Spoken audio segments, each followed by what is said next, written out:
লাঙ্গল প্রতীক নিয়ে ফের জাতীয় পার্টিতে শুরু হয়েছে কারাকারি।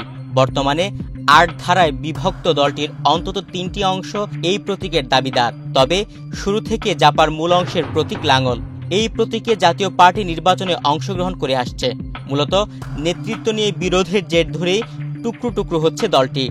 আর খণ্ডিত অংশগুলো একই নামে দলীয় প্ল্যাটফর্ম গঠন করে লাঙ্গল প্রতীক দাবি করছে। এই দাবি রাজনীতির মাঠ ছাপিয়ে আবারও নির্বাচন কমিশনের কাছে গিয়ে ঠেকেছে। একাধিক দাবিদার হওয়ায় এই প্রতীকের বৈধ রাজনৈতিক দল খুঁজে বেড়াচ্ছে কমিশন।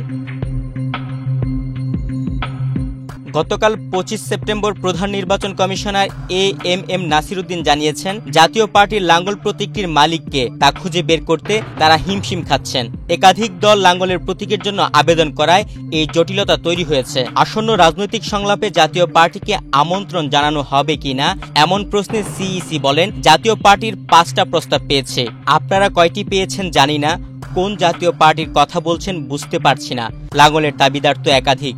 তিনি আরো বলেন, লাঙ্গল প্রতীক কাকে দেওয়া হবে তার সময় হলে দেখা যাবে। তিনি জানান, জাতীয় পার্টি নামে অন্তত আধা ডজন দলের প্রস্তাব তাদের কাছে আছে এবং লাঙ্গলের দাবিদারও একাধিক।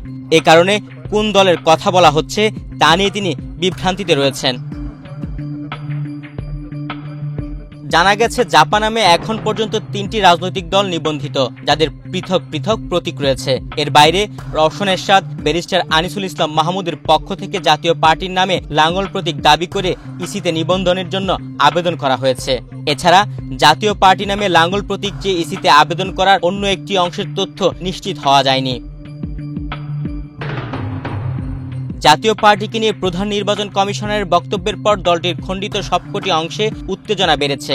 সবাই লাঙ্গলের বৈধ দাবিদার উল্লেখ করে ফেসবুকে স্ট্যাটাস দিচ্ছেন। জিএম কাদেরের অনুসারীরাও এ ব্যাপারে সামাজিক যোগাযোগ মাধ্যমে নিজেদের অবস্থান জানান দিচ্ছেন। সেই সঙ্গে ব্যারিস্টার আনিসুল ইসলাম মাহমুদ অংশ লাঙ্গল প্রতীকের দাবিদার উল্লেখ করে ইতিমধ্যে বিবৃতি দিয়েছেন। আগামীকাল শনিবার রাজধানীর গুলশান ব্যারিস্টার আনিস ও রুহুল আমিন হাওলাদার অংশ এ নিয়ে সংবাদ সম্মেলন ডেকেছে। দলের কাউন্সিলকে কেন্দ্র করে বিরোধের জের ধরে ব্যারিস্টার আনিসুল ইসলাম মাহমুদ নতুন জাপা গঠন করেন।